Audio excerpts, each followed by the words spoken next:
I'm Holly Page, co-founder of No Labels, and this is another week's edition of No Labels Talks with the beacon of hope, light, and truth, Ryan Clancy. Thank you, Holly. I'm sorry.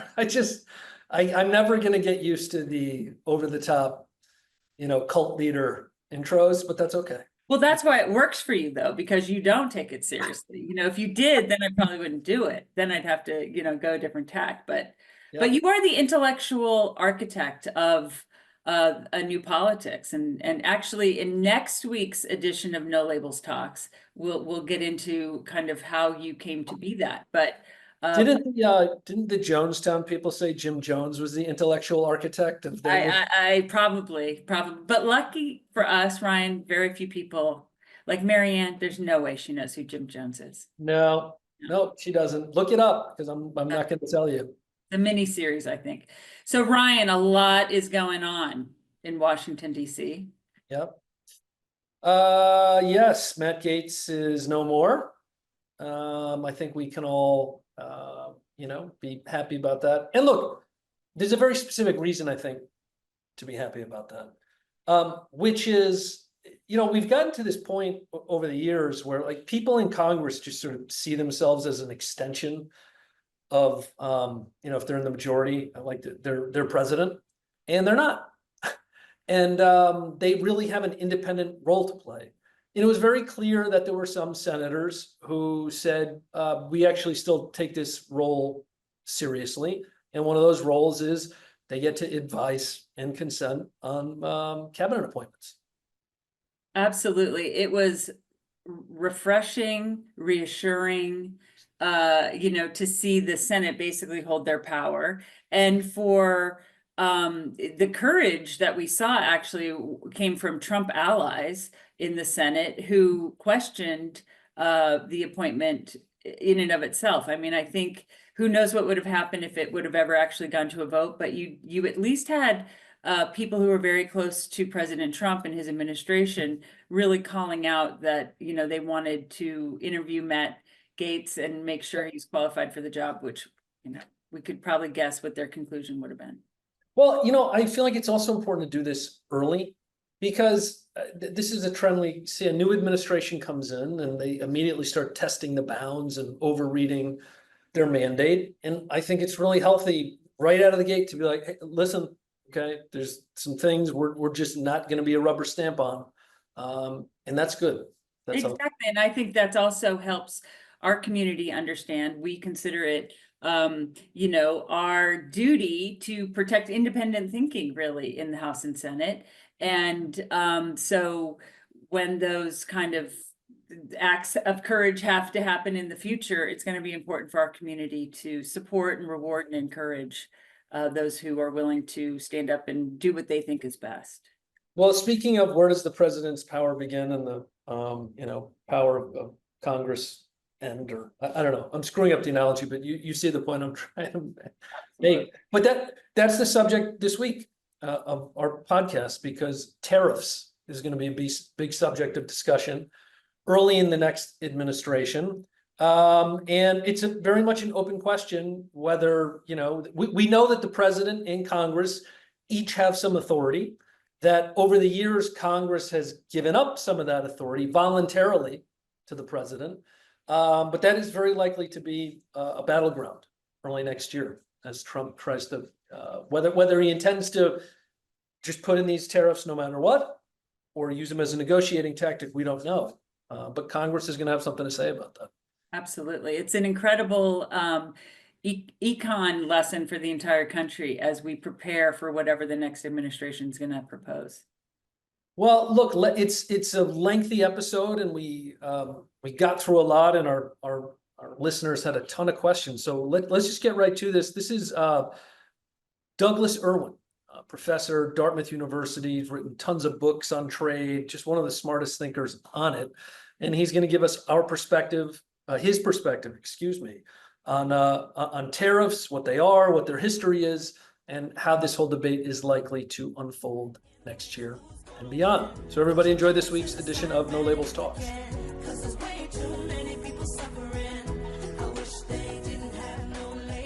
Hello, everybody. This is Ryan Clancy here with you for this week's edition of No Labels Talks. It's only been 2 weeks since the election, and already things are moving fast and furious with President-elect Trump putting out lots of names to staff his administration. A lot of focus on who's going to be there alongside him. We wanted to talk today about what it is that President-elect Trump is going to be focused on early in his term, which certainly seems to include tariffs and a bit of a departure as it relates to trade than we've had for a long time in this country. And we're joined today by somebody who is better equipped than just about anybody to talk about that. Professor Doug Irwin from Dartmouth College. Professor, thank you for joining us. Very nice to be here. Thanks for the invitation. So let me tell you all a little bit about the professor. He has formerly served on the Council of Economic Advisors for President Reagan, worked in the International Finance Division of the Board of Governors, written several articles in books on this topic. And so really nobody better equipped to talk about this. So I want to start here. Can you just give us a sense, in the simplest terms, Doug, what is a tariff and what is the history of them in the United States in particular? Well, a tariff is a tax on imports. So any imported good, some foreign produced good, or a good produced by a U.S. manufacturer abroad that enters the U.S. Has to pay a tax. Actually, strictly speaking, the tax could be zero in some cases, but that's exactly what it is.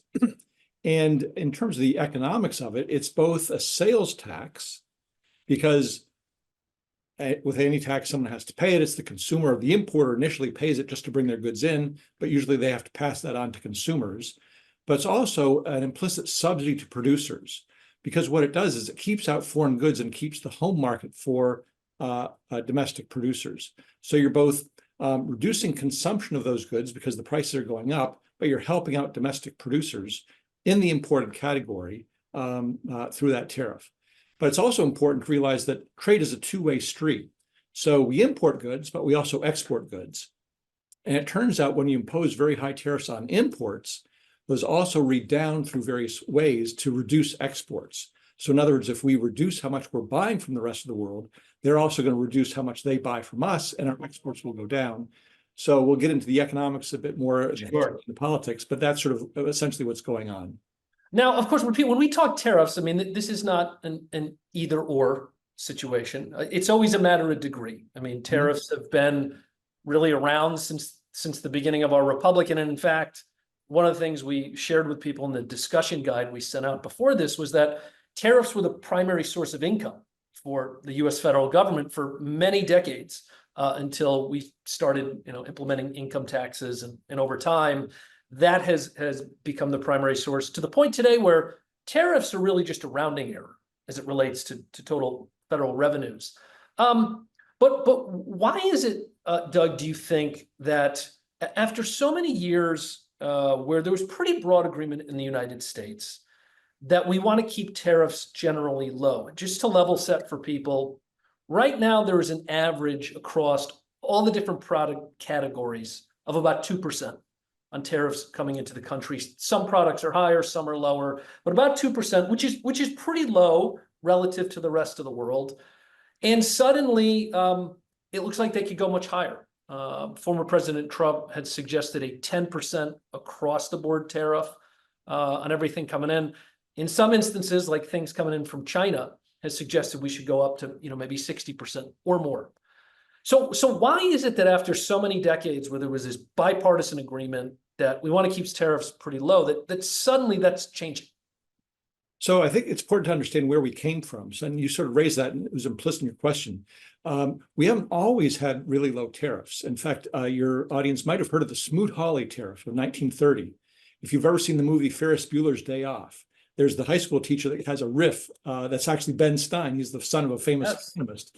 And they asked him unscripted, just say something boring. So he said, I'll talk about tariffs. The Smoot-Hawley tariff in the Great Depression of the 1930s. But that was a period when we had pretty high tariffs, 50, 60% or so. And when we raised our tariffs right before we sort of went into the Great Depression, other countries retaliated, it sort of started a trade war, world trade imploded. We had the Great Depression. No one says that that caused the Great Depression, but it certainly exacerbated it. And so the idea was after World War II, we want to get out of this mess. We want to have a flourishing world economy. And it's hard to have a flourishing world economy if we don't have flourishing world trade. So we set up something called the GATT, the General Agreement on Tariffs and Trade, to start bringing those tariffs down. And we did. We succeeded. It took a long time to sort of undo the trade wars of the 1930s. But by the 1970s, 80s, and into the 90s, those tariffs had been brought pretty far down. European tariffs had been brought down. Japanese tariffs had been brought down. Not so much China and other countries because they were sort of latecomers. They weren't participating in that. But the reason is we wanted a healthy, flourishing world economy. It was our foreign policy interest. We didn't want to fight World War III. So that was the motivation for those lower tariffs. Now, what happened, of course, is the Cold War ends. We don't need, we have new entrants onto the stage in terms of the economy. So China opens up under Deng Xiaoping. And, trade, they're basically not engaged in international trade, and trade explodes. So we take a lot of those imports. It displaces some workers in the United States. There's also Japan came along and sort of dominated the auto industry. So the nice thing about being open is we have a lot of consumer choice about different items around the world. The bad thing is certain industries and workers are going to get hurt. And I think the foreign policy rationale for keeping tariffs low was sort of lost with the end of the Cold War. And I think China really changed the game. When we let China into the WTO, imports really came in. If China had been a benign country that we sort of got along with, I think we would have sort of taken it, and it's the price you pay in some sense for a peaceful world. But when China began to turn sort of against the US and close its market, engage in unfair trade practices, and threaten US interests in Asia and potentially elsewhere, and became more repressive, unlike under Deng Xiaoping, then the national security element came in. So that's what President Trump sort of did during his first term. He was really a game changer when it came to tariffs. These tariffs, which we had kept very low for some time. Yes, of course, we had had trade disputes with Japan. We had had trade disputes in particular, product categories. But he said, China's not a friend. We're going to impose high tariffs on China. There are certain goods that are important for national security. He said steel. I would debate that. So he imposes tariffs on steel. And he said, actually, the US economy hasn't been doing so well over the last 2 decades. He would say, we lost our middle class. We lost manufacturing jobs. There's a lot of economics in there that I would disagree with, but that was the claim, and ostensibly it seemed to be the case. But I would really think it wasn't so much foreign competition, it was the financial crisis of 2008, 2009 that really hit all Americans in terms of their pocketbook. It made us worry about job security. And that, combined with the fears about China, really changed the debate in Washington about what trade policy should be. And so the Biden administration has continued with many of the tariffs that the Trump administration imposed. So, Doug, what is it that the Biden administration continued with that President Trump implemented, and what did they roll back? They really didn't roll back much in terms of trade policy. The steel tariffs, which the Trump administration imposed, President Biden kept those on. That was ostensibly for national security, as I mentioned, but once again, President Biden from Scranton, Ohio, Pennsylvania, believes in unionized blue-collar workers. He wasn't going to unroll those tariffs just for the downstream user industries that were hurt by them. The China tariffs kept those in place as well. He also imposed additional tariffs on China on certain goods, such as electric vehicles. Now, we weren't really importing many of those electrical vehicles in the first place, so they're sort of symbolic, but it was saying when we move into this new space and we try to make this green transition, we want to make sure the American market is for American producers and those that are sort of on the same, playing by the same rules as we are, not China. Doug, one of the things you've talked about in interviews you've done that I was hoping you could talk about it a little more expansively is when you're talking about tariffs or just trade policy more broadly, is this dynamic that when you're talking about the benefits of trade, they tend to be kind of broadly diffused and sometimes hard to identify, whereas the downsides of trade are very specific and the people who are hurt know they're getting hurt. Talk about that a little bit. Yeah, that's sort of a repeated pattern across many of these industries that get protected. So let's take the steel industry. We only have about 100 or 200,000 steel workers in the US, but there are 10 times as many, if not more, workers that use steel in terms of what they produce. And of course, you and I, we don't go out to Home Depot or Lowe's and buy a bar of steel, but we do buy products that embody steel. So who buys steel? Caterpillar, John Deere, GM, Ford, every state and local government's building a new bridge. They buy steel. And there are many of those purchasers of steel. They're not really organized, whereas the few steel firms that really benefit from those high prices, they benefit a lot. So you get this political imbalance where the people who pay the price of higher tariffs are really, as you said, sort of diffused, widely spread across the economy, not really organized, whereas you can see the benefit of the steel tariffs for the steel workers and the steel industry itself. This applies to sugar as well. There aren't any sugar farmers in the US, but we basically offshored the candy industry because we raised the price of sugar. All of us consume a bit of sugar, but if the sugar industry gets $10 from us every year, every consumer, that adds up to a lot of money, but we're not going to fight over $10. Yeah. Well, one of the big points of contentions is the classic position of, I guess you could say most economists, as it relates to tariffs and who pays, is they'd say, well, ultimately the US consumer pays, because what's going to happen is you're putting a tariff on, say, aluminum, and then the aluminum company that sells that to Coca-Cola is going to charge you another penny a can for the Coke you drink, and they're going to make you, the consumer, pay for that. So that is the classic view. But there are some, certainly on the incoming president's trade team, who either say that's overdone, right? So they say it's not as severe as some people claim, or they say, the price of protecting really important industries here in the United States is actually worth paying a little more for some of the things we consume. So talk us through this and how we should think about it. Yeah. So as you said, there's two extreme views. One would be, well, when we impose a tariff, the importer just passes that on to consumers, so consumers will pay the full burden of the tariff. President Trump would say, no, when we import something from China, we impose that tariff, China pays the tariff. So that would mean that US consumers don't pay the higher price. And in fact, prices may not go up in the US under that scenario. China just eats it.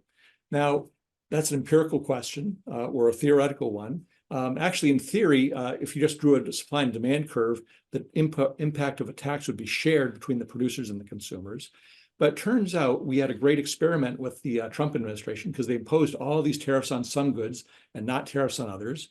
And we have monthly data on all the prices of these things so we can observe things. And it turns out that it's much closer to the reality that consumers pay the price of the tariff.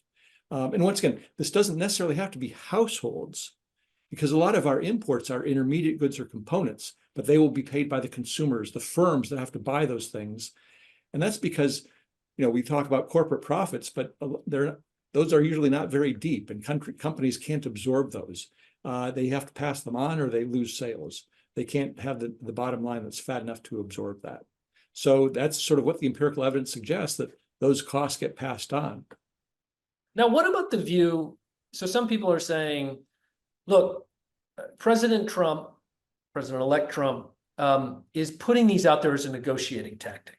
That in the end, he doesn't ultimately intend to impose tariffs this high, but if he threatens it, he can get some of the things that he wants on the trade front.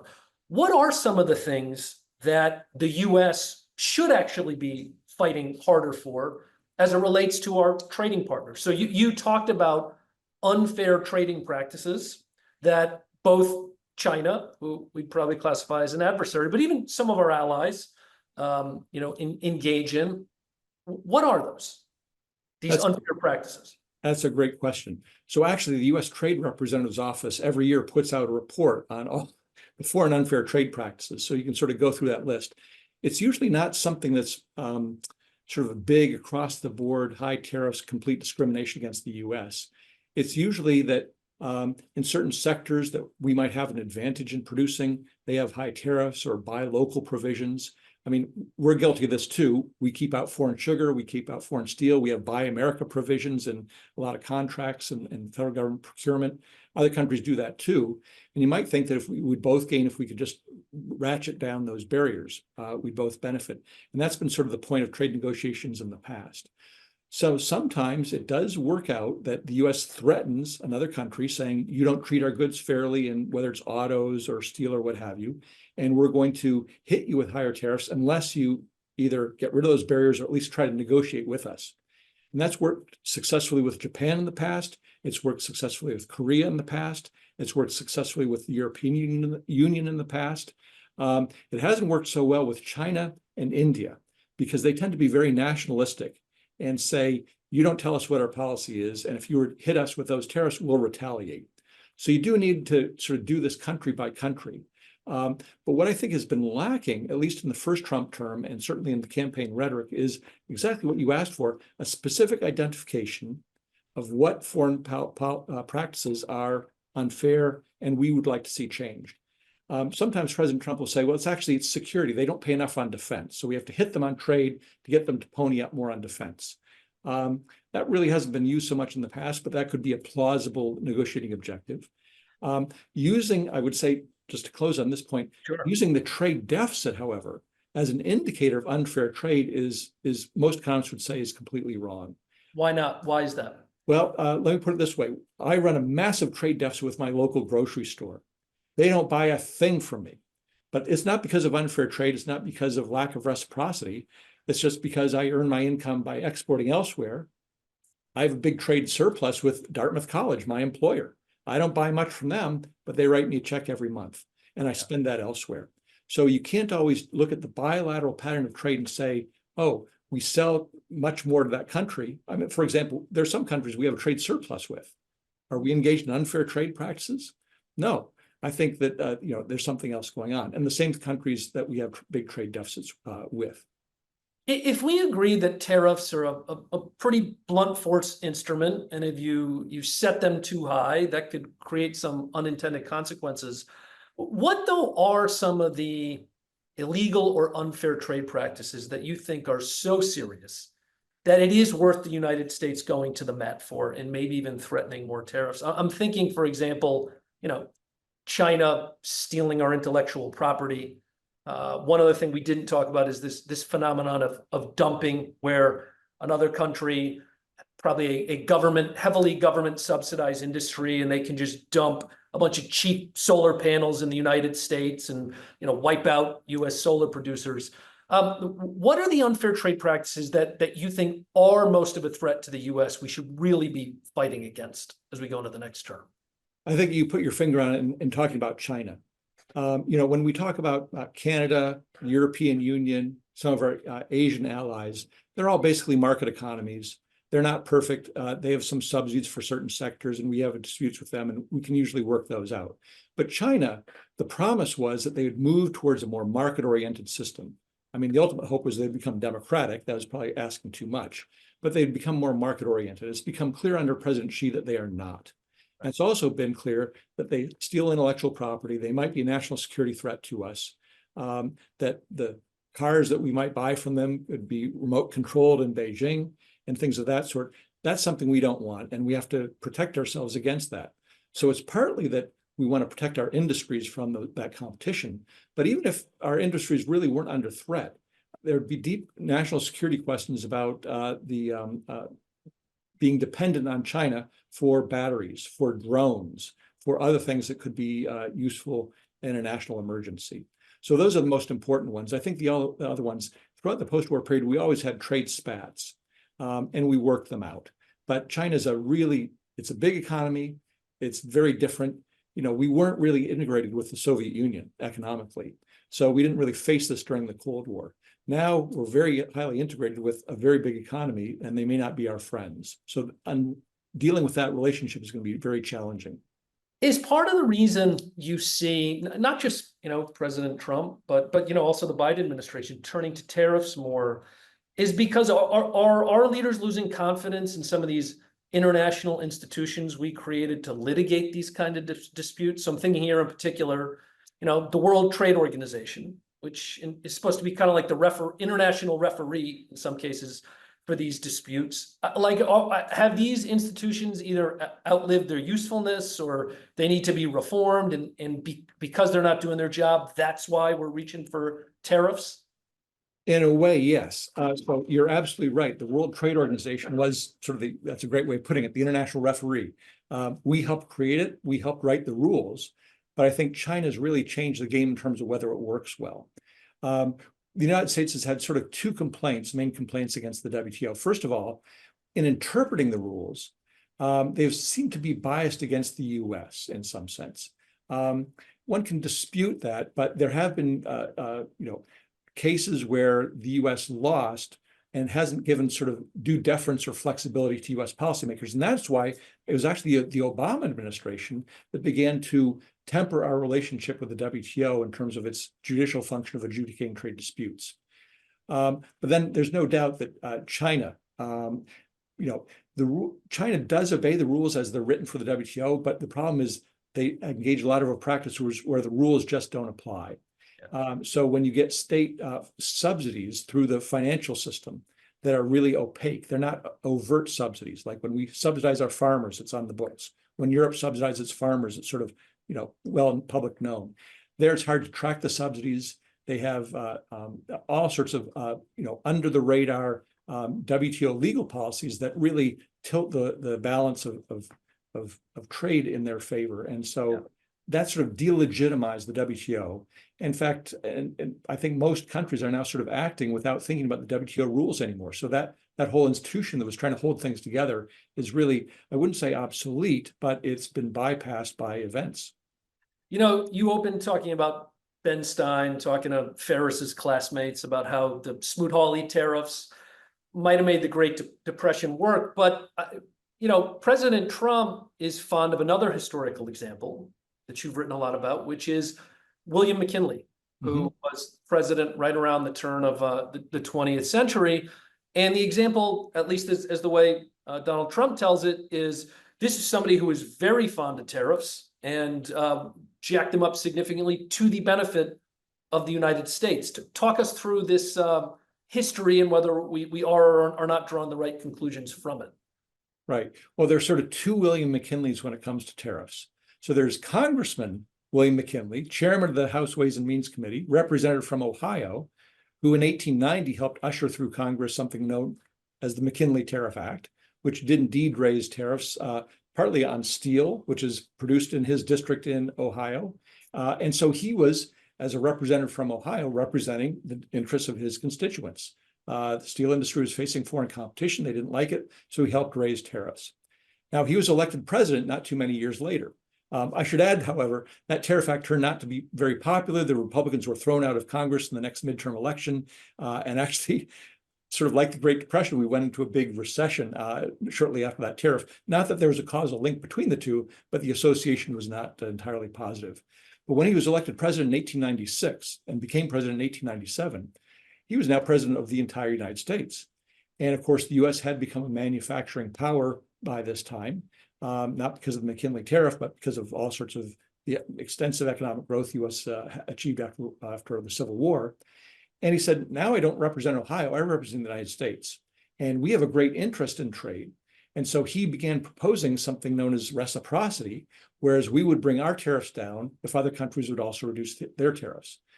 He was unfortunately assassinated in Buffalo and New York, after giving an address proposing exactly this. And so it never really came to fruition until about 30 or 40 years later under the Roosevelt administration. But at least he was moving us. And he also said in that address that trade wars don't really work out. Trade wars benefit no one. So I think President Trump refers to the congressman from Ohio as his exemplar, rather than the president, who actually didn't think trade wars were great and wanted to bring down trade barriers and help out US exporters. Well, this really gets to my last question before we open it up to the audience, which is who decides? You talked about, the McKinley, the congressman, proposing this bill. You also talked about McKinley, the president, talking about wanting to lower tariffs. As we enter this new administration in Congress, both the president and Congress do have a role, but it is contested. where the authority of one begins and the other ends. So who ultimately decides, as we get into 2025, whether US tariffs are going to go from 2% to 10? Is it Trump alone, or does he need Congress to buy in too? Well, Article 1, Section 8 of the Constitution gives Congress the authority to levy duties on imports. However, when we shifted to that reciprocity phase after World War II and started negotiating tariffs down, Congress authorized the president and delegated to the president many trade policy options and a lot of power. So we're in a situation that the president has a lot of authority over trade policy, a lot of authority over tariff setting, independent of Congress. So whether it's imposing tariffs as we did on steel under the guise of national security, whether we impose tariffs under the guise of unfair trade practices as we did with China, those were executive decisions that went through the executive branch. Congress had nothing to say about them, and the president has full authority to act in those cases. Now, so there's been various statutes that have been passed that give the president this authority. Now, passing an across-the-board tariff is a little bit trickier, because then you're affecting not just a specific unfair trade practice, but you're potentially allies, potentially countries that we have a free trade agreement with. You know, Canada, Mexico, under Right. NAFTA and USMCA, we already have zero tariffs. That's a little bit trickier. There is something known as the International Economic Emergency Act of 1977, a mouthful, which gives the president temporary power to impose such duties in a national emergency. So we don't know what the president will do in his first months in office, but he could declare a national emergency, say trade is ruining the United States, and therefore the powers vested in me, given to me by Congress, we're going to impose these high tariffs. If that happens, I mean, let's imagine Trump comes in and he says, using those powers, hey, tariffs are going from 2 to 10 across the board right now. Would you expect there would be litigation coming on the back end of that, challenging that authority?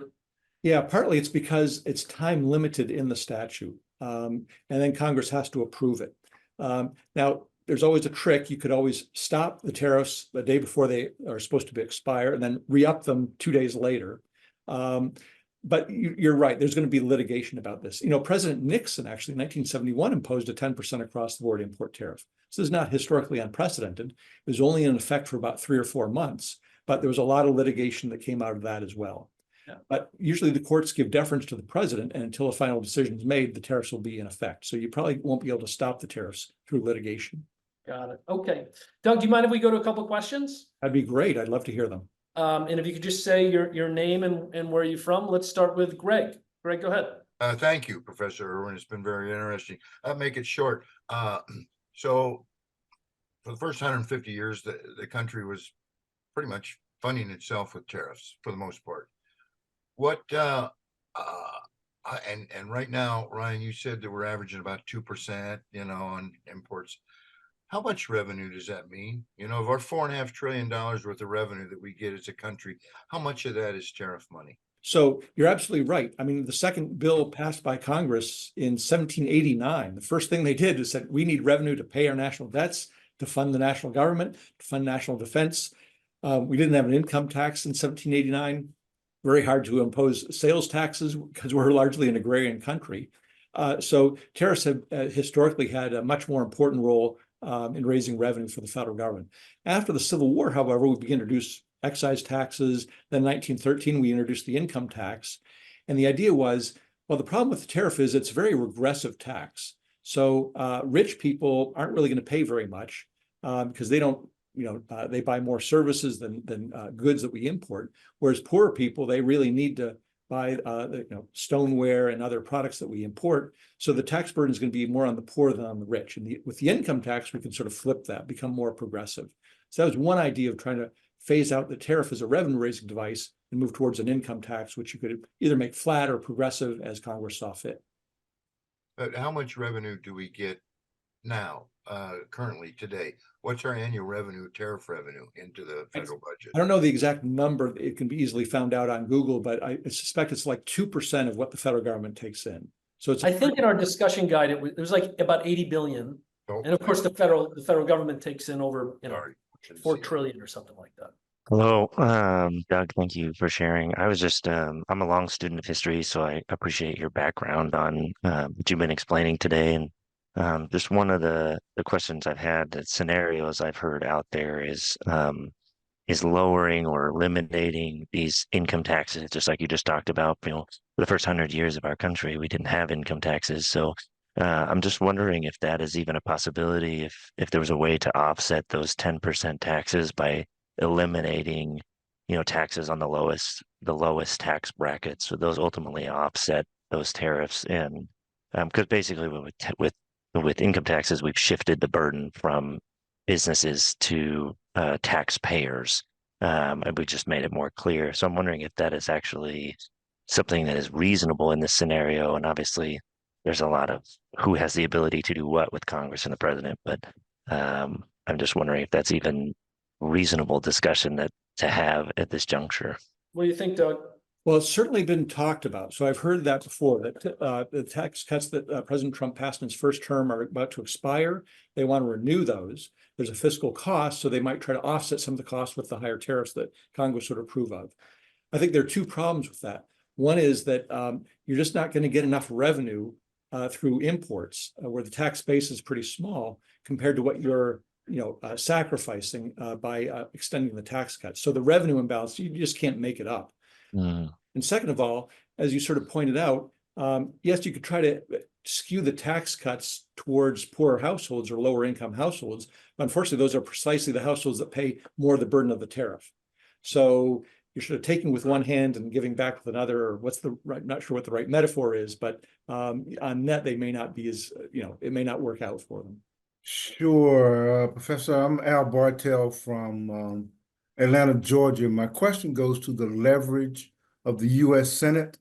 Of those 16 committees, about 5 of them impact tariff-based policy. My question is, what kind of leverage does the Senate have to give up in order to establish the process that the president has the kind of power on tariff that he currently does? Well, unfortunately, Congress has already made this delegation to the president a long time ago. So it's very difficult to take it back. So the president does have a lot of authority and can act unilaterally. If the Congress said, the president's gone too far and we want to re-exert control over tariffs again, it passed the bill through the House, passed the Senate, and then guess what? The president's likely to veto it because the president doesn't want to give up the authority. So unfortunately, once that authority is given up, it's really hard to grab it back. Hello, thank you for, we're from New Hampshire also, so appreciate your talk. I had a quick question. China poses a unique situation in terms of a challenge, I think, not only to the United States, but to many Western countries, Western Europe, etc. What do you think if we, and in conjunction with others, remove the most favored nation status for China, allowing the rates to go significantly higher, but not interfering with some of our allies? Do you think that would help? The amount of revenue is probably secondary, but in terms of maybe balancing the trade and being able to have more impact with other officials, other countries. Thank you. Yeah, so I don't know whether everyone on the Zoom knows what most favored nation status is, or what when we gave that to China in the late 1990s. But we've already, in some sense, revoked it to a great extent with the first round of Trump tariffs during his first term. And those tariffs were about 25% or so on about half of our imports from China. Sometimes the tariffs went up to 35% or so. But if we went up to 60% on everything from China, that's essentially revoking MFN. So you wouldn't need sort of formal legislation doing that. But what would be interesting is that Tim Cook and Apple, they got exempted from those China tariffs. So your iPhones and your iPads, they did not pay the duties. If we go 60% across the board, all your electronics and other things that you get from China, buy it now. In fact, a lot of importers are already trying to stock up very quickly on products from China before the tariffs go even higher. Hi, Libby Cheney from Houston, Texas. Thank you, Professor Irwin, for enlightening us today. This is really great info. We talked about imposing tariffs nation by nation. How about today's news that Trump has threatened John Deere with a 200% tariff on products made in the proposed new factory in Mexico. So taking it down to a, kind of threatening a US company with a tariff. How does that play into all of this? Well, President Trump is going to have a very busy 4 years if he's going to go company by company, import by import, country by country, and trying to, get things the way he'd want them, sort of arranging the pieces on a chessboard or something like that. The problem for John Deere is that they're a multinational company. They sell all around the world. And I suspect one of the reasons they moved at least part of their production to Mexico is because of the steel tariffs. That raises the cost of steel. It makes their products more expensive. It makes it harder for them to export. One of the things that is really missed by President Trump is we actually export a lot of stuff to the rest of the world too. Manufactured goods, agricultural commodities. When he raised those tariffs in his first term, the first segments of the US economy that got hit by retaliation from other countries was US farmers. And we had to sort of, all the tariff revenue that we were talking about, that all went to farmers to compensate them for the higher tariffs and the lost markets, whether it be soybeans or wheat or corn or what have you around the world. So the same thing with John Deere. We might say, hey, we're helping out the steel industry. Oh, but we just hurt John Deere and Caterpillar. So they have to think about moving jobs overseas. So the problem is it's not just quite as simple as you think. And you don't necessarily, create more manufacturing jobs just by throwing up tariffs.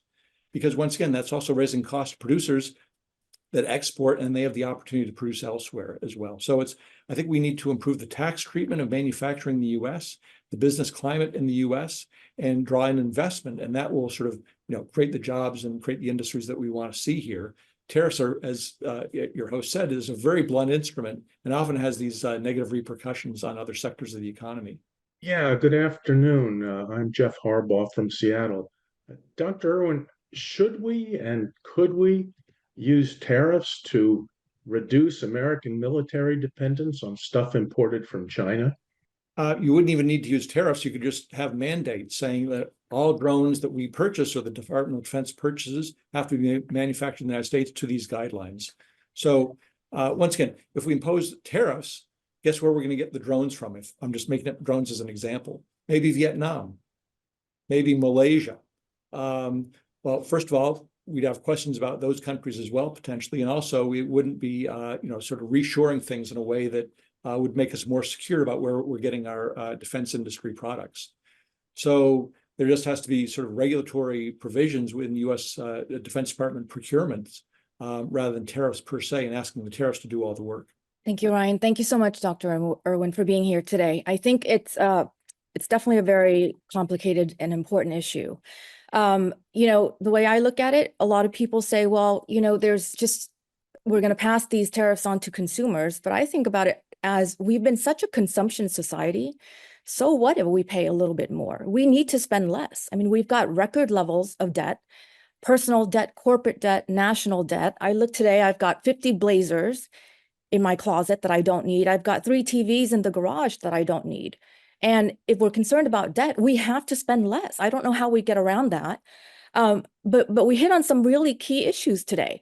The reality is China, for example, has not only, engaged in unfair trade practices, but we've taken them to international courts. We've taken them to, international criminal courts, the IJC. And we found that they've been guilty multiple times. The problem is there's no enforcement mechanism. We cannot hold them accountable. And so we come back and we say, okay, well, how do we change the laws? How do we level the playing field? We know we need to level the playing field. The reality is we can't do it. We can't do it because, the theory of free trade rested on principles of democracy. The ability to enforce contracts, to have contracts, the ability to have transparency and the rule of law. But, China rules through law. And that's just something that I don't think we understand. They use the rule of law, the legal system, as a political and administrative tool to advance the interests of the Chinese Communist Party. And so on the issue of IP, national security, commercial supply chains, we've already seen, for example, that, China has inserted spyware and chips into not only smartphones and our refrigerators and appliances at home, but they've done the same thing to the British government, their cars, and that was dismantled. So it really is a national security issue, but I don't see classical economists, with all due respect, being in a position to fully address this question without actually working with the security establishment, because economists are frankly not equipped with the modeling and analysis skills to fully address these questions, because how do you account for the influence of state and human motivation in purely mathematical models? Because fancy math, for example, does not tell us what Xi Jinping wants. And so I see this need for a new trade framework, a purposive trade framework, and I don't see economists out there trying to work in general with the establishment or the national security establishment to say, how do we develop this new model? And oftentimes what you see is classical economists not wanting to go against 50, 60 years of their theory and their work, their legacies. And because of their own interests, they're not out there to say, hey, our model did not hold, or our model held under these conditions, but here are the current conditions under which our models do not hold. So And Doug, so can we get to that point? Do you see that happening? And can we get galvanized economists to help us work on that issue? Thank you. So Doug, I mean, it sounds like the real question there is the behavior of China so egregious that they have in effect broke the models, and we do in fact need something like tariffs to get their attention? Let's go back to one of the greatest economists of all time in my book, Adam Smith. What did Adam Smith say in The Wealth of Nations? Defense is more important than opulence. Defense is more important than opulence. So here's an economist saying, look, there's something more than just being a rich country. National defense, that's the first and primary purpose of a government. That's what they're there for. So I disagree with you a little bit in saying economists aren't sort of on board. So what economists will do is say, look, the models say there's economic gains from trade. But you're right, they don't include issues such as national security. And I think there's been a bipartisan consensus in Washington now for the Biden administration, the Trump administration, that China is a problem and we have to do something about it. So we already have tariffs on more than half of our imports, very high tariffs on more than half of our imports from China. We'll probably go to higher tariffs on everything we're getting from China in the Trump administration. I don't see a lot of economists complaining about that. I think what economists will do, however, is say, look, there is an economic cost to doing so. And we should be aware of those costs. But that's not saying that we shouldn't do it. That's just saying that it's not something, if we decouple from China, we're not going to be a richer country necessarily. There's a cost to that, but maybe it's a cost worth paying because the stakes are so high when we're talking about human rights, national security, and all of these things. One implication of that might be, if we don't trade with China, maybe we should trade with other like-minded allies. But here's where the Trump administration pulled out of the Trans-Pacific Partnership, which was exactly that sort of agreement with Asian allies, sort of against China and trying to enhance our economic ties with them. So I'd say the problem with President Trump is he sort of demonized trade with everyone, even countries that have lower tariffs than us, that have free trade agreements with us, and say they're taking advantage of us. Whereas actually there are opportunities to trade more with certain countries that are democracies, that are on the same wavelength as us in terms of foreign policy and national defense, and trade less with potential adversaries in the future. I think, Doug, the one other thing we didn't talk about, but it's clearly plays such a role here. You mentioned the Trans-Pacific Partnership. That is something Hillary Clinton was for as Secretary of State. By the time she became a presidential candidate, she turned on it just because the politics of it got so difficult. Yes. And that's exactly it. There's politics. So I think if you asked, and once again, I'm an economist, not a foreign policy expert, but most foreign policy experts would say, we need allies in a fight against China. Economics is one way in which we build allies and strengthen each other and deepen ties. And pulling out of the Trans-Pacific Partnership so abruptly, without even trying to rethink it or renegotiate it or make it better, that was sort of a strategic error. Because you know what? If we withdraw from world trade, what's India going to do? What's Africa and Latin America going to do? Latin America already trades much more with China than the US. And so if they're at the tipping point about a foreign policy decision, they're going to say, look, we may like the US, but gosh, we're making money on this relationship with China. So we need friends out there in the world. We can't do this alone. And trade is one way to build friendships and economic cooperation. Thank you, Dr. Irwin. I have two questions. To your point earlier about sharing the load, right, from the producer and the consumer, the tariff.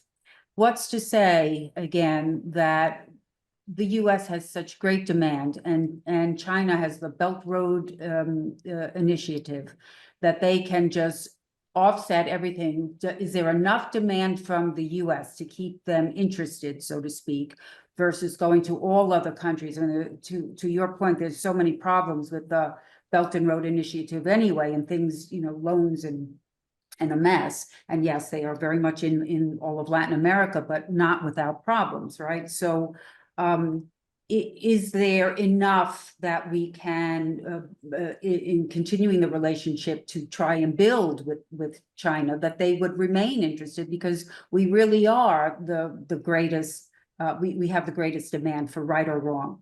The second question is a very more simple, which is, how did the US economy function when tariffs were very low during the turn of the century, 2000? So can you give a comparison to looking at when tariffs were at 2% or very low, and how we functioned? It's really hard to make the comparisons over time because the US economy, the structure of the US economy has changed a lot. So in the 19th century, when we had tariffs were high, we're also very much an agricultural nation. And so there's a much more boom bust because we'd have crop failures, banking failures. We had many more recessions and downturns in the 19th century than we've had as we've transitioned to a service economy where things are a little bit much more smooth. So the problem with the period since 2000 is we had the dot-com bubble burst in 1999, 2000, and then more importantly, the financial crisis of 2008, 2009.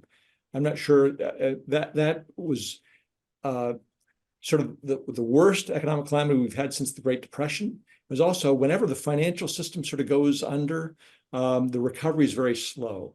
So we could have a recession because of COVID, or recession because of tightening of monetary policy, but we tend to bounce back. But if the whole financial system is loaded with bad, non-performing loans, that just affects the economy for many, many years. So I think a lot of the difficulties we still face today, to some extent, are the fact that we haven't fully, gotten out of that problem. But going back to your first question, in some sense, there's an asymmetry in our relationship with China. It's very difficult for us to get our iPads and iPhones from other countries because China just has the scale and all the suppliers.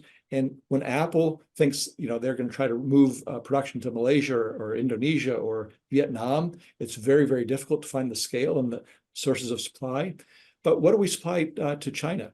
Boeing aircraft. Well, I could say, we'll buy from Airbus. Well, we provide them with soybeans. We'll get those from Brazil. So there are a lot of substitutes for the things that China is buying from us.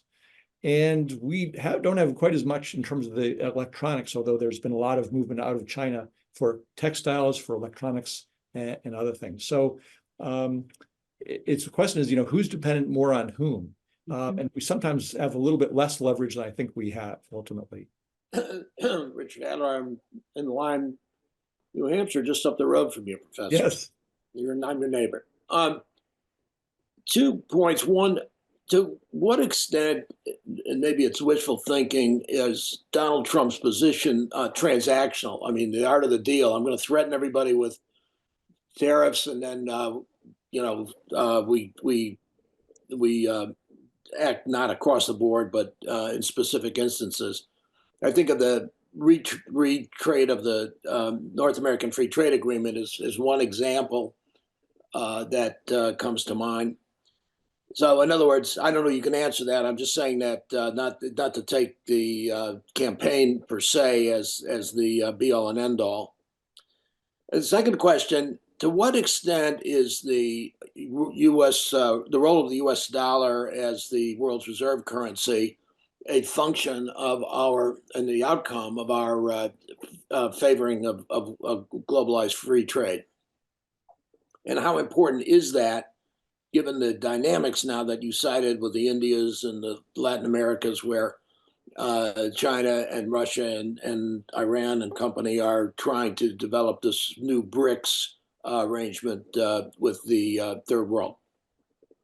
So on the first question, it sort of remains to be seen how transactional President Trump will be with respect to tariffs. So sometimes he says, you know, I just want to impose these things to get other countries to pay more on defense and to open up their markets to us and get rid of their unfair trade practices.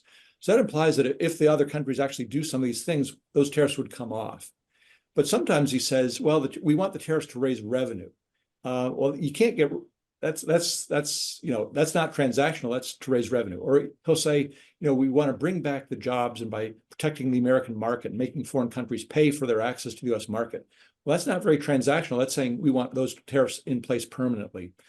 So it a little bit depends on what he's saying in the context. And so it's hard to know, you know, exactly what he wants to get from it. So it could be that the tariffs threatened against, say, Japan or Canada or the European Union would be to get something from them. Whereas the tariffs on goods from China, that's just say we want to decouple from China.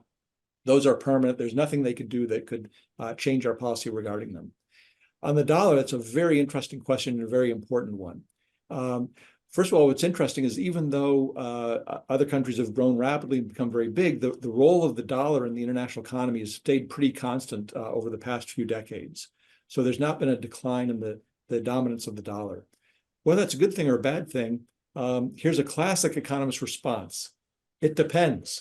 So one problem is that by having every country wanting to hold dollars, it keeps the value of the dollar very high, which in some sense accounts for our trade deficit.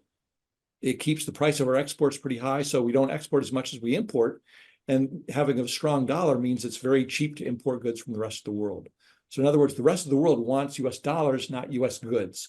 And so that's why we have a trade deficit. So you might think we want a lower value of the dollar and push the dollar down to get rid of that trade deficit. And there has been some talk about that. But the other problem would be that the dollar is a great foreign policy tool of the US for sanctioning Russia, for possibly sanctioning China and others. We have great leverage over international financial transactions. In fact, other countries are trying to get around the dollar by either using cryptocurrencies or having their own networks of payments transactions. So they don't like the dollar dominance either. So it gives us power, but also might entail some economic costs as well. Yeah, I would like to know if anybody is doing what we might consider to be a complete and valid analysis of trade. I sort of bring that up for the following 5 or 6 reasons. First of all, free trade is really a fiction. It doesn't exist. Apparently never has existed. Number 2, we've transferred an enormous amount of wealth in this country to China because of that, because of the trade deficit. Number 3, I believe free trade is predicated upon the notion of relative advantage. We have advantages, our trade partner has advantages. That doesn't seem to exist with China. It seems like the entire advantage is on their side. Number 4 is a point you already made, Douglas, about we've lost our leverage. And then number 5, we're having increased defense spending to protect ourselves from a nation that we helped create. So when you take a look at all that stuff, can you do an analysis and come up with some notion about what level of trade we really should have? Well, I guess let me just push back on one thing.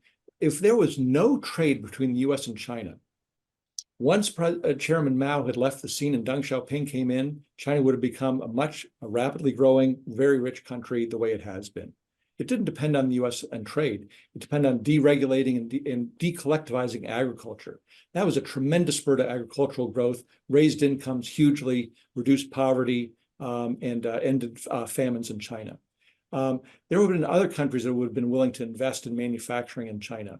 And it's easy for other countries that don't have China's state practices to acquire technology, get capital investment without those unfair trade practices. So China would have been, I mean, they were so artificially suppressed in some sense under communism. They're still communists, but under Deng Xiaoping, they really liberalized and moved towards a more market-oriented economy. And I think market-oriented economies perform a lot better. In fact, I think President Xi, I think the Chinese economy has a lot of headwinds and a lot of problems. under President Xi. Not only is there more state control, but they have a demographic disaster coming. The working age population is going to fall by 100 million people over the next 30 or 40 years or so. So the population is going to be shrinking. They have a huge amount of domestic debts. They have cities that are empty. They've invested so much in real estate. We think that we had problems in our real estate sector in the mid 2000s. They have huge cities that are completely empty. And those are non-performing loans, and people have put their savings into them, and they may not be able to get them out because no one's going to buy them in the future. So let's not. So China is a problem, but they have problem for us, but they have a lot of their own problems too. So we shouldn't exaggerate that. You raised so many points, I'm not sure I could respond to them all or I remember them all. But that's why I think historical perspective is sometimes useful. You're certainly right. No country's ever been non-interventionist in trade and had a perfectly free trade policy. You know, Britain in the 19th century came pretty close because they basically had zero tariffs and they didn't subsidize industries and they just sort of let things rip, and that was sort of easy for them in some sense because they were first with the Industrial Revolution. But I think the question is always for statesmen, for politicians, for our political leaders is, to what extent is trade beneficial to the U.S. and working in our advantage, and when is it not? And then how do we respond and sort of fine tune things to make sure that there's it's working well for the U.S. economy? I mean, one thing is that I think everyone on this call will face, if we impose a 20% tariff across the board, stockpile your coffee, because we import a lot of things that we don't produce here. My morning bananas that I put on my cereal, your coffee and tea, the tin that we use in aluminum. We don't produce these things at home. So at least there's some trade that's got to be useful for things we don't produce. And then beyond that, we have to think about what the policy is that best suits the U.S. Doug, thank you for giving us so much of your time. You put a lot of light on a debate where there's just been, a lot of heat. So very illuminating. I really appreciate you joining us. Thank you. Great. I love the questions, and thanks for the conversation. Yes, our audience does their homework, as you can tell. And I would say you will really enjoy, and now maybe you're prepped for the Orrin Cass, Larry Summers debate, which will be a doozy. I may have to watch that one myself. Yes, they're going to be talking tariffs and trade, so look out for that. Doug, thank you again. Everybody, thank you for joining us on this week's edition of No Labels Talks, and we'll see you next week.